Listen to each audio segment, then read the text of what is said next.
Good day, and welcome to another Swiss Weekly Wraps. I am Web Governor. Unfortunately, it's another one of those crazy weeks, so we're gonna have to be a bit, judicious as to what we can talk about and not. So, in terms of what I think are the important factors of the last week, one would be, of course, what's happened with commodity prices, particularly gold and silver, which have fluctuated dramatically since basically the end of last week.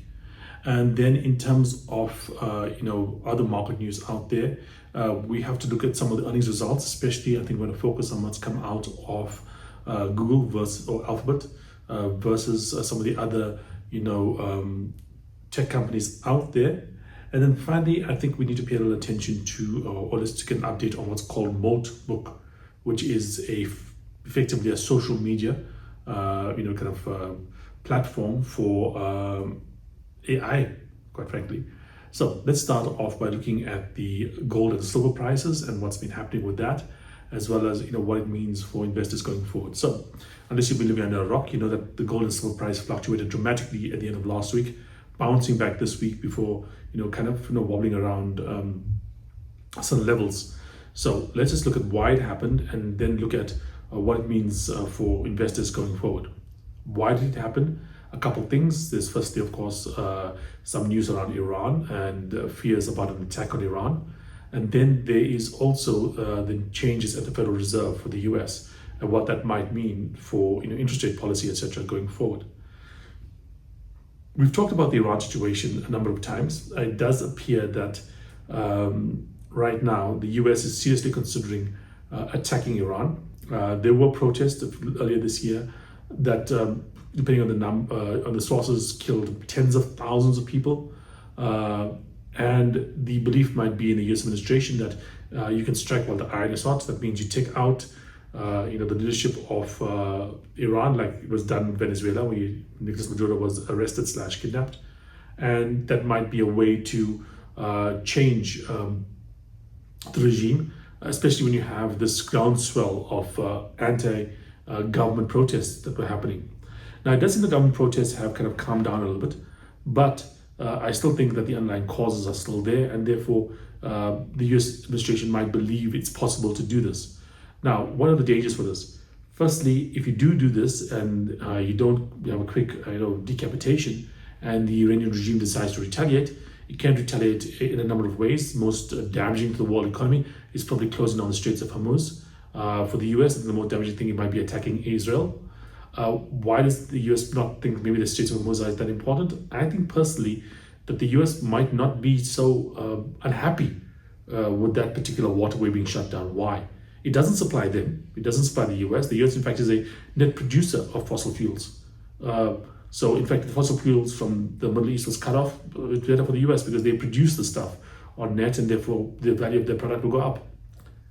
And who does it actually supply? It supplies India and, more importantly, China. You cut off the supply of fossil fuels to China, you basically weaken that economy dramatically. You make it much more difficult for them to be a real force against the US globally. And so for the US, think about it this way. If the Iranians cut off the Straits of Hormuz, either the mines or the means, they basically have a more valuable product in their own local fossil fuels that they can sell for a higher price in the world market. And secondly, you basically hamstring your greatest rival in the world, which is China. All in all, that looks quite good. So that's why I think there is a significant danger of this happening. The next thing is, of course, I think the Federal Reserve. Trump nominated, or looks to be nominating, a new chairman for the Federal Reserve. His history is not quite as dovish as people had been hoping for. That might be one of the reasons we saw a pullback in commodity prices, especially in, like I said, gold and silver. And I think that might be another factor out there. That being said, there's a long process to go on that, so don't bank too much on any particular bit of news on that at the moment.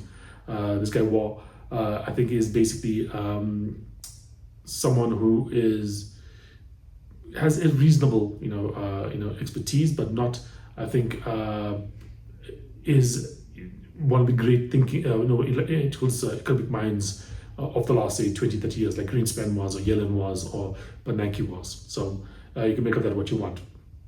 Now, moving on to what we saw with regards to earnings releases. We saw Microsoft and Meta release results a few days ago, and just this week as well, we saw results from AMD and Alphabet as well.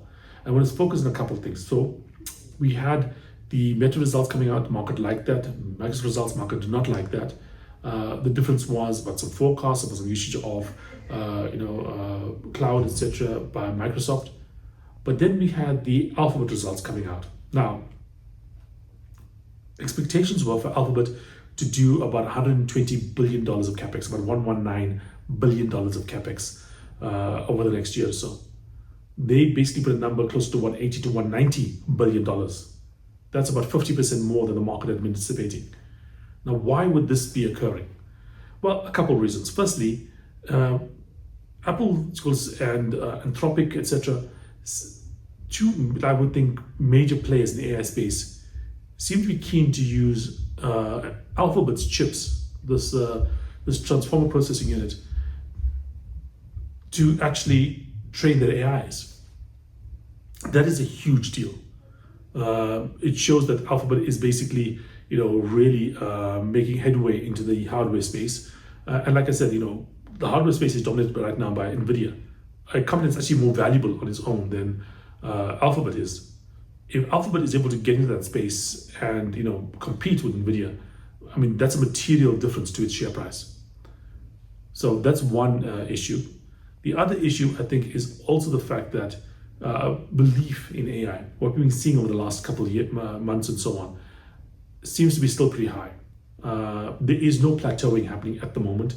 We have not seen a lack of innovation, a lack of progress in the space. In fact, what we'll talk about in the next segment, basically, about Maltbot, just shows that we are still seeing, paradigm shifting kind of inventions or developments occurring on a weekly, monthly, basis. And that indicates that you really want to be top of the pile when it comes to the AI race. To do that, you have to spend money. And by spending money, basically, you keep yourself in the overall kind of leader position. But who can spend money? How is the money basically going to be sourced from? And that, I think, is where Google has a huge advantage over some of its rivals, like even Meta or even Amazon, etc. If you look at what the amounts we're talking about in terms of spending here, $120 billion over the next year. Obviously, not all of that is going towards training the next model. Some of that's going to go towards other things, but a large chunk of it does go towards training the next model. If you look at it from the point of view of who can do this, who has the ability to do this, and what are their limits, Alphabet is really near the top of companies' abilities to actually operate in this space. Now, if you look at the other guys out there who might be, who are actually, I think, among the big players out there. So we have obviously Amazon, we have Microsoft, we have OpenAI, and we can even have Grok. Okay, we'll talk about that in a second. All these companies, I would argue, have limitations in terms of what they can spend on AI that are probably a bit less to various degrees than what Alphabet can spend. We've seen, for instance, that it's quite likely that Amazon's recent moves with regards to letting go several thousand workers could be due to the fact that freeing up that much in terms of payroll would allow them to be cash flow positive. That means they can go out and actually do the kind of investment they need to do or they want to do without having to go to the market for a large amount of borrowing. We've seen from Microsoft that they are spending quite a bit as well. They also have a cash cow like Google, but not quite as big as Google's free cash flow. And I think that's also something to be concerned about if you're Microsoft trying to keep up with Google. We've seen from OpenAI, who basically, remember about a year or so ago, was getting all these commitments, in inverted commas, for investment in their next round of AI, including one for $100 billion from NVIDIA. Well, that turned out to be not a commitment, but almost a slot that they could use. How can I tell this this way? NVIDIA says they did not commit to spending $100 billion. They were invited by OpenAI to spend up to $100 billion, and they could decide how much they wanted to spend. And they are looking right now at about a $20 billion investment. And then there is Grok, which is going through a bit of a a corporate action at the moment, where Grok under XAI, which is of course the AI company that Elon Musk owns, is going to be basically combined with SpaceX, which is another company that Elon Musk kind of owns, controls, to be a combined company. And why would they do that? Well, Grok apparently is spending about $1 billion a month on AI. That's going to compete to the $180 billion that Alphabet is spending. But remember, Alphabet is spending more than just the AI training. Well, Grok basically needs to raise funds as well as find sources of income to spend this money. And SpaceX, surprisingly, has quite a bit of profitability. I think in the last period they made about $9 billion, and they seem to be growing quite fast, especially with things like the Starlink system, etc.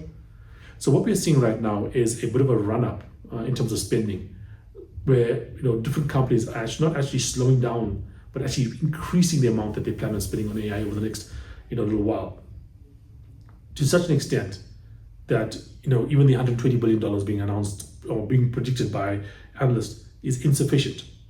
And remember, $180 billion, $190 billion over the next year. This is an astounding amount of money. Okay, even for a company like Google, it's by far the most that any company has spent on this kind of capital expenditure in history, and it doesn't seem to be alone. We are seeing other companies trying to catch up, in the $100+ billion range as well. What this means, I do believe, and if you had to look at it from the point of view of trying to see what the reality of AI's development is at the moment, by looking at what the behavior of the smartest, most informed people are. By far the smartest, most informed people in the AI sector are people at Google, at Microsoft, at Meta, at XAI. These are the people that are working on AI, on the cutting edge of this technology. They have access to systems that we don't have access to at the moment. When the latest model from Gemini or this Gemini model from Google comes out, the next ChatGPT comes from OpenAI or Anthropic's Claude or whatever comes out, that is not the most recent model. That's the most recent model that they're comfortable releasing to the public. In their own internal workings, they have more complicated, more advanced models. Now they are saying, from that point of view, looking at the most advanced models, having the scientists that understand these models better than anybody else in the world, they're saying we want to be spending 50% more than we thought we would spend on this particular kind of technology, which does indicate, I would think, a very strong signal that we are seeing no slowdown, or at least no plateauing happening with regards to AI performance internally to these companies. What that means is that if you are looking at investing in the technology, you can be worried about things like a temporary pullback. You can be worried about profitability, etc. What you don't have to worry about is whether or not the technology itself is hitting a wall. I think what's been happening in terms of spending announcements from a variety of different companies indicates that these guys are willing to spend more money, and the fact that they're willing to spend more money than they were planning on is a very strong indicator that they're seeing some price at this. Now next, I want to talk about Moltbot and Moltbook. This is a carry-on from what we talked about last week. For those that don't remember, Moltbot originally named Claudebot. Obviously had to change it from Claudebot to Moltbot because Claude is obviously a trademark of Anthropic, even though, of course, they spelled it differently, C-L-A-W-D, so C-L-A-U-D-E. But whatever the reason, they changed it to Moltbot. Now, in the last week or so, there's been an emergence of something called Moltbook. Now, before you get too crazy and tied up with the headlines, let me assure you that this is not sentient AI communicating amongst themselves. Not the majority of it anyway. But there is some instances of what they are doing that is, I think, quite interesting. It is the first case of hundreds of thousands of these agents talking on a platform amongst themselves. It is the first instance of what we are seeing with regards to swarms of these AI agents kind of communicating.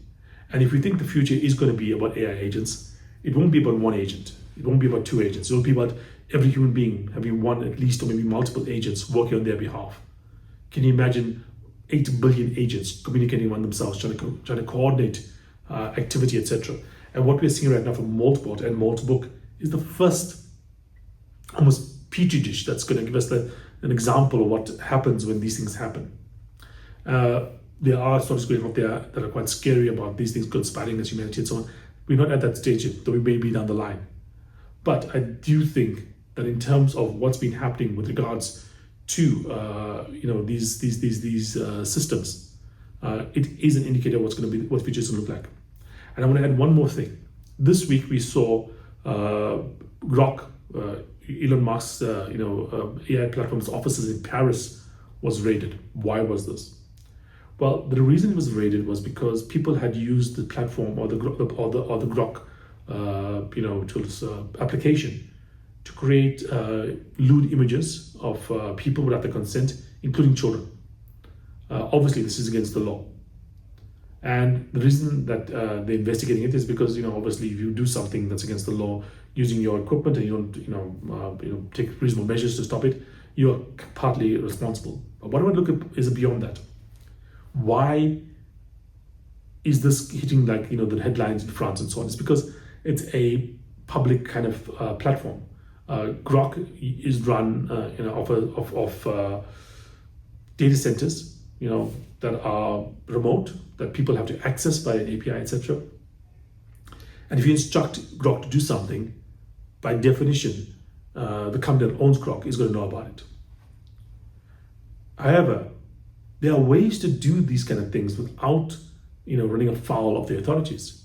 If you basically had your own internal AI that you ran off your own internal servers that were not connected to the internet or not, using cloud systems, of large companies and so on, you could ask the platform to do whatever you wanted to do. You could ask the AI system to do whatever you wanted to do, including things that may tread on the lines of legality or even go beyond that. Why? Because how would they ever find out? If you basically ask an internal, or something that you own and run off your own computer to do something that would run afoul of, for instance, Holocaust denial laws in France or nudity laws or whatever it may be in other countries, there'll be no way for them to find out. And what this does mean is that I think going forward, there is going to emerge a very serious, very significant marketplace for personalized AI servers, personalized AI tools, so hardware. Just because people are going to want these things to do things that may not be totally legal or may not be something they want the world to know about. And that, I think, is going to mean very, very good for the hardware providers. Because can you imagine, XAI or Google or whatever, they know pretty much how much work they can get out of a GPU, and they try to run this thing to almost to the maximum, as well as others equipment that they use to create these platforms and as well these programs and run them. An individual is not going to do that. An individual is going to have a lot of buffer, a lot of extra fat in the system. So there'll be points in which they will use the maximum capacity of the system, but for the majority of the time, it's going to be far, far below that. Which means that for a certain level of tokens, the amount of compute is going to be much higher, which is again going to be something that I think is going to be a good trend going forward. Okay, that's it for this week. Thanks for joining me. I look forward to speaking again next week. Cheers.